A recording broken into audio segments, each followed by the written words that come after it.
World's best law of attraction money and success coach అయిన ప్రముఖ షేక్ అన్వర్ గారిచే మే 18th హైదరాబాద్ లో జరగబోయే one day magic of law of attraction and millionaire mind work shop కి register చేసుకోండి. Welcome to Suman TV. నేను మీ Suman TV Nag. Akshaya Tritiya ఏ రోజు, ఏ తిథిన, ఏ నక్షత్రంలో వచ్చింది? వేదిక్ ఆస్ట్రాలజీ మిథున రాశి వారికి ఎలాంటి పరిహారాలు చెప్తుంది అనేది ఈరోజు మనతో పాటు వేదిక్ ఆస్ట్రాలజర్ ఉమా గారు ఉన్నారు. అది వారి మాట్లాడి తెలుసుకుందాం. నమస్కారం ఉమా గారు. నమస్తే నాగరాజ్. ఈసారి అక్షయ తృతీయ అనేది April 30th. అంటే ఏ రోజున, జనరల్గా ఏ తిథిన, ఏ నక్షత్రాన్ని వచ్చిందంటే అసలు? తప్పకుండా అండి. అక్షయ తృతీయ ఈ రాబోయేటువంటి April 30వ తారీఖు బుధవారము రోహిణి నక్షత్రము కలిసింది. మన శాస్త్రములు పురాణముల ప్రకారము కృతయుగము అని పిలువబడేటువంటి యుగము ఈ యొక్క తదీ నాడే ప్రారంభమైందట. అందుకనే ఆ రోజున మనం ఏమి చేసినా, ఏ పాజిటివ్ థింగ్స్ అండి, ఏ దానము కానీ, జపము కానీ, తర్పణము కానీ, హోమము కానీ, పరిహారము కానీ, ధ్యానము కానీ, ఎనీథింగ్ మనం ఏం చేసినా అక్షయం అవుతుంది. అంటే కోటి రెట్లు ఫలితాలను ప్రసాదిస్తుంది. మనం చూస్తే మన ఆస్ట్రాలజీలో కానీ, లేకపోతే మనం ఫాలో అయ్యేటువంటి ధర్మంలో కానీ కొన్ని ప్రత్యేకమైన వారాలకి, తిథులకి, తరువాత గ్రహాల యొక్క స్థితిగతులకి చాలా ప్రాముఖ్యత ఉంది. అంటే ఈ ప్రత్యేకమైన వారము, ప్రత్యేకమైన తిథి కలిస్తే వచ్చేటువంటి కాంబినేషన్లో పుట్టేటువంటి శక్తి చాలా ఎక్కువగా ఉంటుంది. అలాంటి తిథుల్లో అక్షయ తృతీయ కూడా ఒకటి.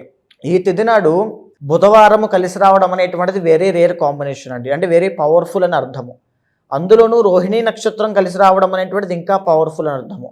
ఇలాంటి అక్షయ తృతీయ సందర్భంలో చాలామంది ఏమిటి అంటే, అక్షయ తృతీయ నాడు బంగారం కొంటే అక్షయం అవుతుంది అనే అపోహతో బంగారం కొంటూ ఉంటారు. కానీ అది నిజం కాదండి. బంగారము దానము చేసిన, గోదానము చేసిన, భూదానము చేసిన, అన్నదానము చేసిన, పాదరక్షలు చెప్పులు దానంగా ఇచ్చిన, జలదానము వాటర్ దానంగా ఇచ్చిన, గొడుగు ఎండతో బాగా ఇబ్బంది పడే వాళ్ళకి, షెల్టర్ లేని వాళ్ళకి షెల్టర్ కల్పించిన, అంటే పేదవాళ్ళకి భోజనం రూపంలో, అంటే బ్రహ్మ విష్ణు మహేశ్వర స్వరూపంలో ఏది కావాలంటే అది చేసి పెట్టిన, అంటే చనిపోయిన వాళ్ళకి అంత్యక్రియలకి వాళ్ళకి స్తోమత లేకపోతే వాళ్ళకి సహాయం చేసిన విపరీతమైనటువంటి శక్తి ఉత్పన్నమవుతుంది. ఆ మనిషిని జన్మలో అది కాపాడుతూ ఉంటుంది.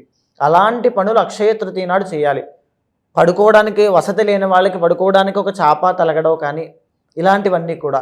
అండ్ మనం ఇంకా స్పిరిచువల్ సైడ్కి వచ్చేసరికి ఆ రోజున ఏమి చేసినా భగవత్ తర్పణములు కానీ, భగవద్ నమస్కారములు కానీ, భగవద్ దర్శనములు కానీ ఏమి చేసినా అక్షయం అవుతాయి.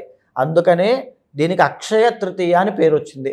అయితే ఎవరైతే శివ సాయుధ్యాన్ని పొందాలి అనుకుంటూ ఉంటారో, అంటే శివుడి యొక్క సన్నిధికి శాశ్వతంగా వెళ్ళిపోవాలి, అనుభవించింది చాలు అనేటువంటి పరం కోసం కోరుకుంటూ ఉంటారో, వాళ్ళైతే ఎస్పెషల్గా పెరుగన్నాన్ని, తర్వాత జలదానము, తర్వాత గోధుమలు, శనగలు దానం ఇవ్వడం వల్ల శీఘ్రమే శివ సాయుధ్యాన్ని పొందుతారు అని చెబుతోంది. అంటే వాళ్ళు మరణించిన తర్వాత అంతటి శక్తివంతమైంది. అయితే ఈ యొక్క తిథి నాడు కొంతమంది ప్రత్యేకమైనటువంటి దోషాలు ఉన్న వాళ్ళకి ఆ పరిహారములు ఆచరించడం వల్ల కొంతమంది ఏంటి అంటే, నాగరాజు గారు మీరు చూస్తూ ఉంటారు, ఎన్నో గుళ్ళకు తిరుగుతూ ఉంటారు, ఎన్నో పూజలు చేస్తారు, ఎన్నో హోమాలు చేయిస్తారు, ఎన్నో వ్రతాలు, నోములు, మొక్కులు ఎన్నో ఉంటాయి. పెళ్ళి అవ్వదు, సంతానము కలగదు, సెటిల్మెంట్ జరగదు. అంటే స్కిల్ ఉంటుంది, టాలెంట్ ఉంటుంది, కానీ ఏ పని ముందుకు వెళ్ళదు. అంటే ఒక యూనివర్స్ బ్లెస్సింగ్స్ ఏదో లోపించింది అనేటువంటి భావన.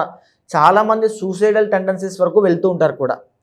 అలాంటి వాళ్ళందరికీ కూడా ఇలాంటి అక్షయ తృతీయ అని పిలువబడేటువంటి తిథులు చాలా బాగా ఉపయోగపడతాయండి. ఇన్ఫ్యాక్ట్ వాళ్ళకి ఇంకో ఆప్షన్ లేదు. ఇలాంటి తిథుల్లో చేసుకోవడం అనేటువంటిది చాలా శ్రేయస్కరము. సో ఈ తిథి నాడు కనుక ఎవరైనా సరే అమ్మవారిని, మహాలక్ష్మీ స్వరూపాన్ని ధ్యానము చేసిన విపరీతమైన అంటే ధనలాభం కలుగుతుంది. ఫైనాన్షియల్ స్ట్రగుల్స్ అన్నీ పోతాయి, రుణ బాధలు తగ్గుతాయి. లక్ష్మీ గణపతిని ఆరాధన చేసిన, లక్ష్మీ కుబేర హోమము చేసిన, లేదా అమ్మవారికి మామిడి పళ్ళ రసంతో అభిషేకం చేసిన, తామర పువ్వులు, కలువ పువ్వులతో అమ్మవారి కమలాత్మిక స్వరూపానికి అభిషేకం చేసి తర్వాత హోమము చేసిన, యాగములు చేసిన అద్భుతమైన ఫలితాలు ఉంటాయండి. చాలా ఎక్సలెంట్ రిజల్ట్స్ అనేవి వీళ్ళు చూస్తారు. అయితే చాలామంది మనం చూస్తుంటాం, చిన్న చిరు వ్యాపారస్తుల దగ్గర నుంచి పెద్ద బిజినెస్లు చేసే వాళ్ళలాగా ప్రతి ఒక్కరికి ఫైనాన్షియల్ ఇష్యూస్ ఉంటాయి.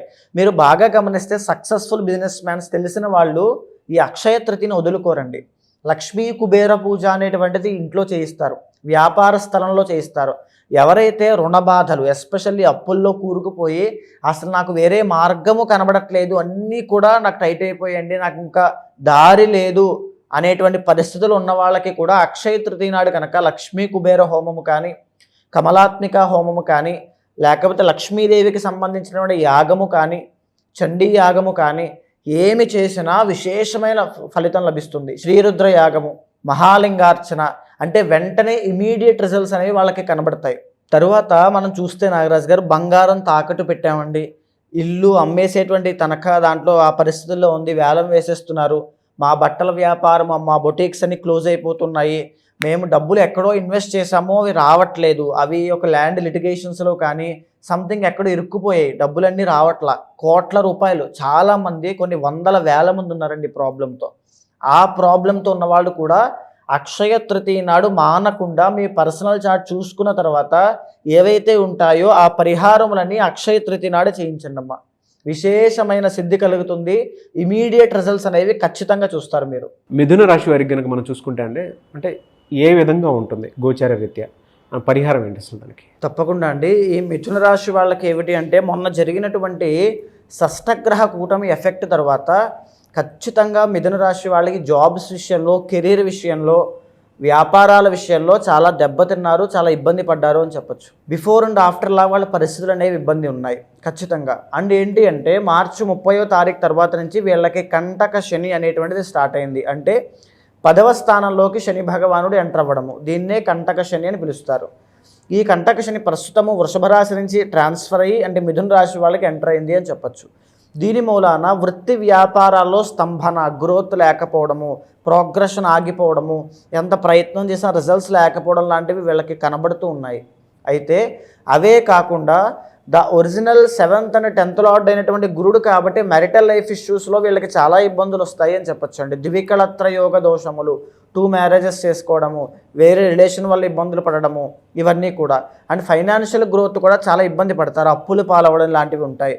అండ్ ఇలాంటివి పరిస్థితుల్లో వీళ్ళకి చూస్తే గురుడు మే 15వ తారీఖు తర్వాత లగ్నంలోకి వస్తున్నాడు 12వ స్థానంలో నుంచి. అంటే గురుబలం అనేటువంటిది అంతగా ఏమీ పెరగట్లేదు. పైగా శని దోషాన్ని పట్టి ఉన్నారు కంటక శని.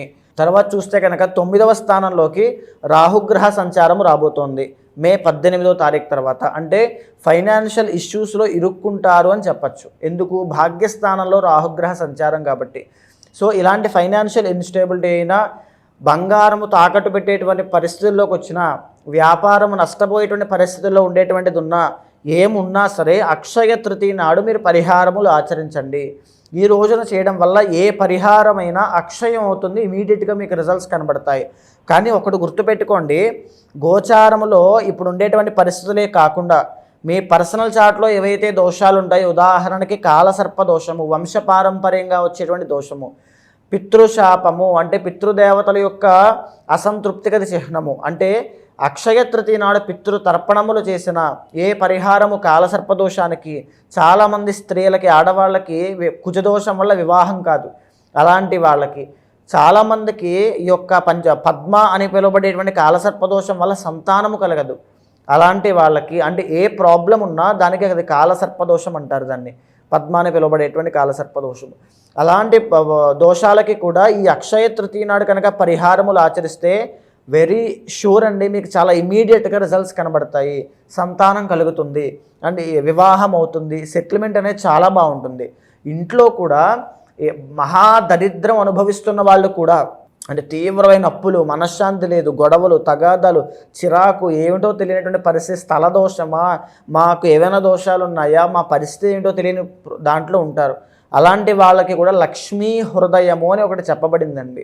ఆ లక్ష్మీ హృదయాన్ని ఆ అక్షయ తృతీయ నాడు మార్నింగ్ టు ఈవినింగ్ మధ్యలో ఏదో ఒక 11 సార్లు కనుక పారాయణ చేసినట్లయితే, లేదా ఆ లక్ష్మీ హృదయాన్ని చదువుతూ అమ్మవారు మహాలక్ష్మీదేవికి మామిడి పళ్ళతో అభిషేకం చేసినట్లయితే అద్భుతమైన ఫలితాలు వాళ్ళు చూస్తారు. రుణ బాధలు తగ్గుతాయి, ఇంట్లో ప్రశాంతత, లక్ష్మీ తత్వం అనేటువంటిది పడుతుంది. మనుషుల మధ్యలో ఆ బంధాలు, బాంధవ్యాలు, ఆ అనుబంధం అనేటువంటిది చాలా బాగుంటుంది. ఎలా సార్ అంటే మిమ్మల్ని అప్రోచ్ అవ్వాలి అని అంటే ప్రాసెస్ ఏంటి, ఎలా ఉంటుంది? అంటే కొంతమంది అంటే గోచార రీత్యా ఇదంతా ఉంది కాబట్టి డెఫినెట్గా వాళ్ళ పర్సనల్ చాట్ త్రూ తెలుసుకొని ఆ రోజు ఏ రెమెడీ పర్సనల్గా దానికి సంబంధించి చేయొచ్చు అని చెప్పేసి తెలుసుకోవాలి అనుకున్న వాళ్ళు ఉన్నారు. ఎలా మిమ్మల్ని అప్రోచ్ అవ్వాలంటే? తప్పకుండా అండి. అలాంటి వాళ్ళు ఎవరైనా ఉంటే మనం మాట్లాడుకునేటువంటి అంశం అంతా కూడా గోచారం కోసం మాట్లాడుకుంటున్నామండి. కానీ మీ పర్సనల్ చార్ట్ అనేటువంటిది చాలా యూనిక్గా డిఫరెంట్గా ఉంటుంది. అక్కడ మీరు ఏ సమస్యతో ఇబ్బంది పడుతున్నారో దానికి కారణం ఏమిటి అనేటువంటిది తెలుస్తూ ఉంటుంది. ఆ పర్సనల్ చార్ట్ చూసిన తరువాత మాత్రమే ఆ పరిహారమును, నిర్దిష్టమైన పరిహారములు ఆచరించండి. ఇమీడియట్ రిజల్ట్స్ వస్తాయి. పర్ఫెక్ట్ పరిహారం ఆచరించినప్పుడే మనకి రిజల్ట్స్ అనేవి కనబడుతూ ఉంటాయి. సో అలాంటి వాళ్ళు ఎవరైనా ఉంటే తప్పకుండా మీకు కింద కనిపించే నెంబర్కి కాల్ చేస్తే మా వాళ్ళు మీకు పూర్తి వివరాలు అందిస్తారు. తప్పకుండా అపాయింట్మెంట్ తీసుకున్న వాళ్ళకి గోచారము, పర్సనల్ చార్ట్ చూసిన తర్వాత పరిహారములు చేయించి ఒక మంత్రోపాసన ఇచ్చి వాళ్ళకి మంచి రిజల్ట్స్ వచ్చేలా చేస్తానమ్మా. డెఫినెట్గా అండి. ఎనీవేస్ థ్యాంక్ యూ అండి. థ్యాంక్ యూ సో మచ్ అమ్మ గారు. చూసారు కదండి వీడియో. ఈ వీడియోపై మీ అభిప్రాయాన్ని కమెంట్ బాక్స్లో పోస్ట్ చేయండి. ముఖ్యంగా మీరు కనుక అకార్డింగ్ టు వేదిక్ ఆస్ట్రాలజీ మీ పర్సనల్ చార్ట్ ఏ విధంగా ఉందో తెలుసుకోవాలి అనుకుంటే, ఎస్పెషల్లీ అక్షయ తృతీయ నుంచి ఏ విధంగా ఉండబోతుంది అనేటువంటి విషయం తెలుసుకోవాలనుకున్నా కూడా స్క్రీన్ మీద మీకు కాంటాక్ట్ నెంబర్ కనిపిస్తుంది. దాన్ని మీరు కాల్ ఆర్ మెసేజ్ వాట్సాప్ చేసి అపాయింట్మెంట్ బుక్ చేసుకోండి.